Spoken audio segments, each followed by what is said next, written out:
Indian government ने 232 application को recently ban कर दिया है और ये अब तक का सबसे बड़ा बैन है। मैं ऐसा इसलिए बोल रहा हूँ क्योंकि इतनी सारी एप्लीकेशन एक बार में कभी भी बैन नहीं की गई थी। जैसा कि आप लोगों को मालूम ही होगा कि गवर्नमेंट ने 100 एप्लीकेशन को बैन किया था, जिसमें काफी पॉपुलर एप्स थे, गेम्स थे, लाइक पबजी हो गया। और फिर सेकंड टाइम गवर्नमेंट ने 59 एप्लीकेशन को बैन किया, जिसमें भी काफी पॉपुलर एप्लीकेशन थे, लाइक टिकटॉक हो गया, वीचैट हो गया। लेकिन इस बार काफी डेंजरस एप्लीकेशन को बैन किया गया है ताकि फ्रॉड और स्कैम्स को रोका जा सके। देखिए, ये जो एप्लीकेशन थी काफी छोटी थी, सिंपल थी, लेकिन बहुत ही बड़े लेवल पे स्कैम्स और फ्रॉड कर रही थी। ये एप्लीकेशन लोगों को अपने लोन के चक्कर में या पैसों के चक्कर में फंसा के उनके साथ स्कैम्स कर रही थी, फ्रॉड्स कर रही थी, उनको हैरेस कर रही थी और इस वजह से बहुत सारे लोगों ने सुसाइड भी कर लिया। ये काफी सीरियस मैटर है और इसी वजह से गवर्नमेंट ने इन सारी एप्लीकेशन को बैन कर दिया है और इनमें से बहुत सारी चाइनीज एप्लीकेशन भी थी। तो आखिर कौन कौन से एप्लीकेशन को बैन किया गया है और इन्हें क्यों बैन किया गया है, इसके बारे में सारी इन्फॉर्मेशन यहाँ पे देने वाला हूँ और साथ में ये भी बताने वाला हूँ कि कैसे इनसे बचा जा सकता है। तो इसलिए इस वीडियो को आप एंड तक गौर से देखिए और ध्यान से सुनिए। और अगर इस वीडियो से आपको थोड़ा सा भी हेल्प या इन्फॉर्मेशन मिलता है तो प्लीज वीडियो को लाइक कर दीजिए, साथ में चैनल को सब्सक्राइब करके बगल में जो घंटा है उसको भी टर्न से बजा के ऑल पे सेट कर लीजिए। देखिए, इंडियन गवर्नमेंट का एक ऑर्गेनाइजेशन है ministry of electronic and information technology, जिसने 232 एप्लीकेशन को अर्जेंटली बैन कर दिया है और ये यूनियन होम मिनिस्टर के रिकमेंडेशन से बैन हुआ है। सेक्शन 69A के तहत जो IT लॉ है ना, उसके अंडर में इन एप्लीकेशन को बैन करा गया है। इन सारे एप्लीकेशन में 138 बेटिंग एप्लीकेशन थी, जिसमें सट्टा लगाया जाता था, पैसे लगाया जाता था और लोगों का पैसा लेके उन्हें पागल बनाया जाता था, उनके साथ फ्रॉड और स्कैम किया जाता था। और 94 लोन वाली एप्लीकेशन थे, जिसमें लोगों को फ्री का पैसा दिखाकर या लुभाने ऑफर्स दिखाकर नो इंटरेस्ट हो गया या लो इंटरेस्ट हो गया या बिना क्रेडिट स्कोर के लोन के जाल में फंसाया जाता था। और ये सारी जो थी पैसे के लिए स्कैम और फ्रॉड कर रही थी। इन्हीं वजह से इन सारे एप्लीकेशन को बैन किया गया। बेसिकली इनका टारगेट वो लोग थे जो कि अनपढ़ थे या जिनको पैसे की जरूरत थी या जिनके पास लो इन्फॉर्मेशन थी या गरीब लोग हो गए जिनसे इजिली पैसा लिया जा सकता था, जिनके साथ इजिली फ्रॉड किया जा सकता था। उनको धमकाया जा सकता था क्योंकि उनके पास ज्यादा इन्फॉर्मेशन नहीं होती थी, उनके पास ज्यादा पैसे नहीं होती थी, तो इसलिए उन्हें इजिली ट्रैप किया जा सकता था, उन्हें अपने स्कैम्स में या फ्रॉड में फंसाया जा सकता था। इन लोगों को प्रॉब्लम का सॉल्यूशन पता नहीं था। अगर उनके साथ फ्रॉड हो जाती थी तो उन्हें पता नहीं था कि इसे सॉल्व कैसे करना है, इसका सॉल्यूशन क्या है, और वे लोग काफी डर जाते थे, उनको काफी हैरेस किया जाता था और उनसे इनडायरेक्ट वे में काफी पैसे ले लिए जाते थे। और बहुत सारे लोगों ने इस वजह से सुसाइड भी अटेम्प्ट की थी क्योंकि उन्हें काफी हैरेस किया गया था, उन्हें काफी टॉर्चर भी किया गया था या उनके ऊपर लीगल केसेस करने की धमकी दी जाती थी, जिससे वो लोग काफी डर जाते थे और उनके साथ काफी इजिली स्कैम और फ्रॉड हो रही थी। और ऐसे बहुत सारे केसेस रिपोर्ट होने के बाद मिनिस्ट्री ऑफ होम अफेयर्स ने इसके ऊपर पूरी जांच पड़ताल करके 28 लोन एप्लीकेशंस को और 94 थर्ड पार्टी एप्लीकेशन को बैन कर दिया है जो ऐसे फ्रॉड और स्कैम कर रही थी। देखिए, मेनली इनका टारगेट बड़े शहरों के लोग नहीं थे, ऐसे लोग थे जिनके पास इन्फॉर्मेशन की कमी थी, जो छोटे छोटे जगहों से बिलोंग करते थे, जिनको इजिली डराया जा सकता था, जैसे गरीब तबके के लोग हो गए, उनको टारगेट किया जाता था, उनके साथ फ्रॉड किया जाता था। और सिर्फ ऐसा नहीं है कि सिर्फ गरीब लोग या कम पढ़े लिखे लोग, अनपढ़ लोग ही इसमें फंस जाते थे, इनके चक्कर में काफी अच्छे खासे पढ़े लिखे लोग, अमीर लोग भी फंस जाते थे और इसी वजह से इन सारे एप्लीकेशन को बैन किया गया। इनमें काफी बड़ी बड़ी एप्लीकेशन थी जिसका नाम आपने शायद सुना होगा, जैसे कि 1xBet हो गया। इस एप्लीकेशन का बहुत सारा प्रचार आपको कहीं ना कहीं देखने को मिला ही होगा। लोटस 365 हो गया जो कि इंस्टाग्राम पे काफी सर्कुलेट किया जा रहा था। सट्टा किंग हो गया, सटका मटका हो गया, रमी, लाइव ब्लैक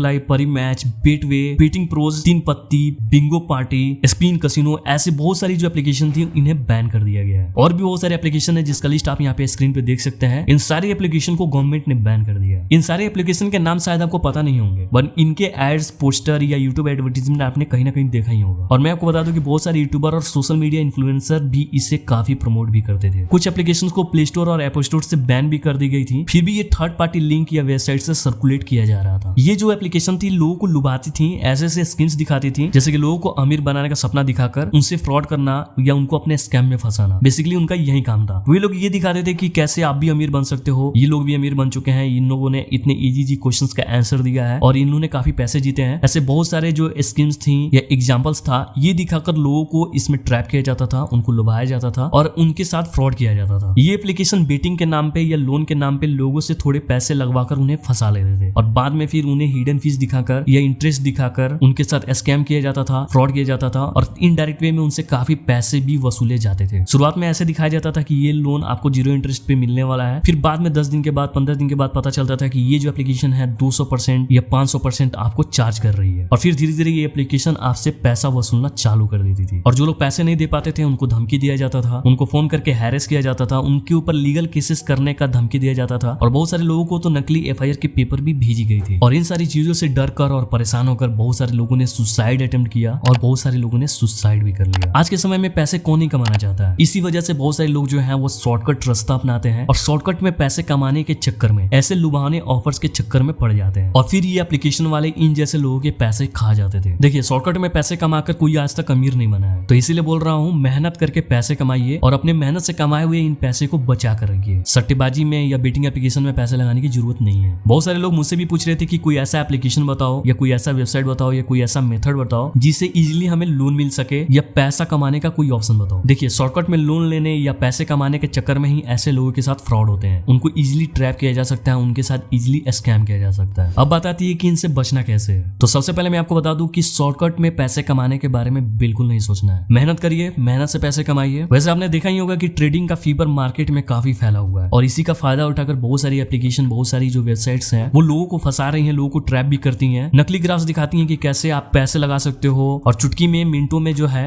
आप प्रॉफिट कमा सकते हैं। तो इन सारे चक्करों में नहीं पड़ना है। आप अच्छे से रिसर्च करिए, जो जेन्युइन एप्लीकेशन है, जो जेन्युइन मेथड है, जो जेन्युइन तरीका है, उसी को चूज करना है। लोन लेने से पहले या ट्रेडिंग करने से पहले फुल रिसर्च कर लीजिए कि ये जेन्युइन है या नहीं है। साथ में इस चीज का ध्यान रखिए कि जो भी आप वेबसाइट पे विजिट कर रहे हैं वो सिक्योर्ड है या नहीं है। तो वहां पे आपको स्टार्टिंग में HTTPS या HTTP शो करेगा, तो कभी भी HTTP वाले साइट्स पे मत जाइए। अगर वो वेबसाइट HTTPS वाला नहीं है तो मतलब वो फ्रॉड है, वो सिक्योर नहीं है। उस वेबसाइट पे आपको कोई भी पैसे का लेन देन नहीं करना है और वहां पे आपको कोई भी इन्फॉर्मेशन नहीं देनी है। अगर आप एक अच्छे ब्राउजर का इस्तेमाल करते हैं तो आपको सिक्योर्ड या नॉट सिक्योर्ड का मैसेज पॉपअप हो जाता है, जिससे आपको पता चल जाएगा कि ये जो वेबसाइट है वो सिक्योर्ड है या नहीं है। एक चीज मैं आपको बता दूं कि जिस भी एप्लीकेशन से आप ट्रेडिंग कर रहे हो या लोन ले रहे हो उसका फिजिकल एड्रेस पता करने की कोशिश करो। अगर उस एप्लीकेशन का कोई भी फिजिकल एड्रेस नहीं है, कोई कॉन्टैक्ट डिटेल्स नहीं है, तो फिर आप कहां पे कंप्लेन करोगे, उनके ऊपर आप एक्शन कैसे ले पाओगे। अगर उनके ऊपर कोई केस रजिस्टर भी करना होगा तो आप कैसे करोगे। इसीलिए जिस भी एप्लीकेशन से या जिस भी वेबसाइट से आप लोन ले रहे हो या जहां पे भी आप ट्रेडिंग कर रहे हो उसके एक्चुअल एड्रेस को पता कीजिए, उसके ऊपर रिसर्च कीजिए, तभी उसको यूज कीजिए। अगर किसी भी एप्लीकेशन का या वेबसाइट का एड्रेस अगर इंडिया में है तो उनको इंडियन रूल एंड गाइडलाइंस को फॉलो करना पड़ेगा। ऐसे बहुत सारी जो स्कैम या फ्रॉड करने वाली एप्लीकेशन थी उनकी जो बेसिस होती थी वो फॉरेन कंट्री में होती थी, इसलिए उन्हें इंडिया के किसी भी रूल एंड रेगुलेशन से मतलब नहीं था, उनको फॉलो करने की जरूरत नहीं थी। तो इन सारी चीजों से आपको बचना है। अगर इंडिया में एड्रेस नहीं है मतलब कि वो फ्रॉड है। और कहीं पे भी अप्लाई करने से पहले या किसी भी एप्लीकेशन को यूज करने से पहले आप वेरीफाई कर लीजिए कि वो RBI से या इंडियन गवर्नमेंट से वेरीफाइड है या नहीं है। अगर आप ऐसा सोच रहे होंगे कि ये लोग इंडिया को ही टारगेट क्यों करते हैं, मींस इंडियन पीपल को ही टारगेट क्यों करते हैं, तो देखिए इंडिया में आबादी ज्यादा है, यहाँ पे लो एजुकेशन है, लो इनकम है, जिसकी वजह से लोगों को पैसे की जरूरत है, तो यहाँ पे लोगों को टारगेट करना काफी इजी हो जाता है। तो यही सारे कारण है। और आखिर में एक चीज मैं आपको बताना चाहूंगा कि सट्टाबाजी और शॉर्टकट से दूर रहिए। तो दोस्तों यही सारी इन्फॉर्मेशन देनी थी आपको। आई होप इस वीडियो से आपको काफी हेल्प या इन्फॉर्मेशन मिला होगा और आप मेरी बातों को अच्छे से समझ भी गए होंगे। अगर आपके मन में कोई भी बात है, आप कुछ बताना चाहते हैं या कुछ समझाना चाहते हैं, तो जो हमारा कमेंट बॉक्स है 24/7 खुला रहता है, वहां पर जाइए और बेहिचक होकर कमेंट कर डालिए। और सुनिए,